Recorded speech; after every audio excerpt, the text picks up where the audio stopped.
East বেঙ্গলে কি Aaron Ivan বা ইভেন অ্যারন সে আসছে? নর্থ ইস্টে খেলে যাওয়া এই ডিফেন্ডার কি ইস্ট বেঙ্গলে আসতে পারে? অন্তত এমন একটা সম্ভাবনার কথা শোনা যাচ্ছে। পাশাপাশি ইস্ট বেঙ্গল আজ ভবানীপুরের বিরুদ্ধে খেললো। কি হলো খেলার ফলাফল? মাত্র 100 টাকার বিনিময়ে জামশেদপুর তারা তাদের শর্ত বেচে দিল। কাকে দিল জানতে দেখুন এই ভিডিও। তো চলুন শুরু করা যাক আজকের এই ভিডিও। শুরুতেই যেটা জানাবো যে মাত্র 100 টাকার বিনিময়ে জামশেদপুর এফসি তারা তাদের যে সত্ত্ব সেটা অর্থাৎ তাদের যে মেন কনসার্ন টাটা স্টিল, তারা তাদের এই জামশেদপুরের সত্ত্ব ক্লাবের সত্ত্ব কিন্তু বেচে দিল কাকে না, চার্চিল ব্রাদার্সকে।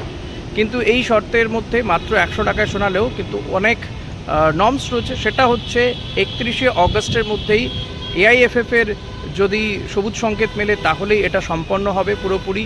চার্চিল ব্রাদার্স তারা তাদের স্বপ্ন সফল করতে পারবে, আইএসএল খেলার দীর্ঘদিনের তাদের ইচ্ছে সেটা সফল হবে। পাশাপাশি 12 জন ফুটবলার যাদের সঙ্গে অগস্টের পরেও চুক্তি থাকছে জামশেদপুরের, সেই 12 জন ফুটবলারকে কিন্তু চুক্তিবদ্ধ করতে হবে। অর্থাৎ তারাও কিন্তু এই আইএসএলে চার্চিল ব্রাদার্সেই থাকবে, এমনটাই কিন্তু সেই চুক্তিতে বলা হয়েছে। অর্থাৎ তাদেরকেও সেই দলে নথিভুক্ত রাখতে হবে এবং 2 জন কোচও রয়েছে, তাদেরকে কিন্তু রাখতে হবে চার্চিল ব্রাদার্সে। অর্থাৎ জামশেদপুর এফসি তারা তাদের এই ফুটবল সত্ত্ব বেছে দিয়েছে। অর্থাৎ তারা যে সিনিয়র টিমটা আগেই জানিয়েছিল যে তারা আইএসএল খেলবে না, যদিও এআইএফএফ এর পক্ষ থেকে তাদের কাছে দাবি জানানো হয়েছিল যে তারা তাদের যাতে এই যে ভাবনা চিন্তা বা এই যে সিদ্ধান্ত পুনর্বিবেচনা করে।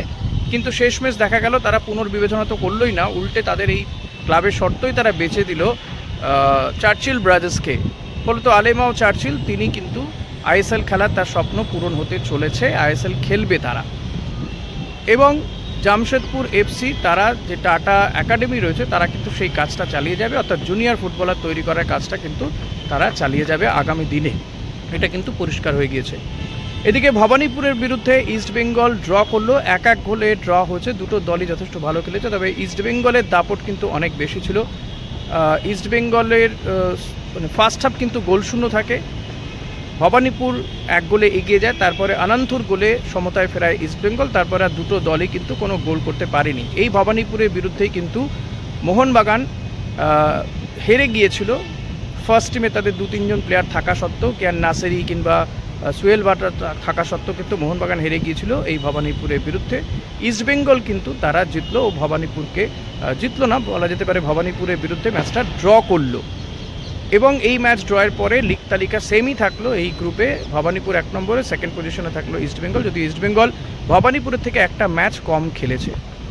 অপরদিকে যেটা বক্তব্য, যে বিষয়টা জানাবো বলে আপনাদের সঙ্গে এসেছি, যেই ইভেন অ্যারন এই প্লেয়ারটি কি ইস্ট বেঙ্গলে আসতে চলেছে এমন একটা সম্ভাবনা দেখা দিয়েছে। কারণ নাচো মনসালভে তার চোট আসতে না আসতেই মাত্র 2টো ম্যাচ খেলেছে ডুরান্ট কাপে, তারপরে 2টো ম্যাচেই চোট পেয়েছে এবং লাস্ট ম্যাচে তো হাঁটুতে এমন চোট পেয়েছে সে আর খেলতেই পারবে না, সিজন আউট হয়ে গেছে কার্যত।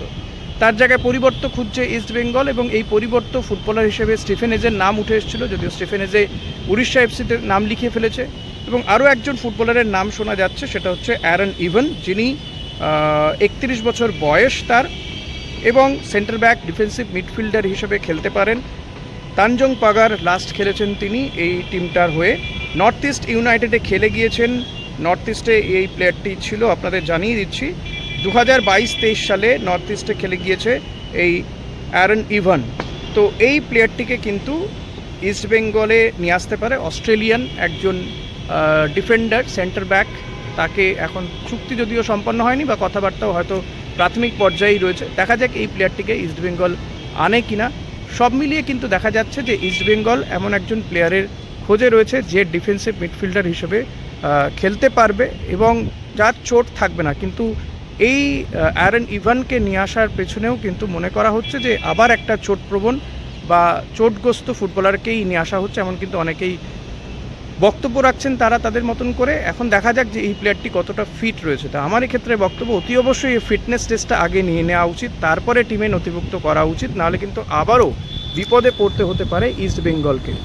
So let's see. ভিডিওটা ভালো লাগলে লাইক করবেন, কমেন্ট করবেন, শেয়ার করবেন, সাবস্ক্রাইব তো করবেনই আশা করব, আর মেম্বারশিপও নেবেন। Thank you.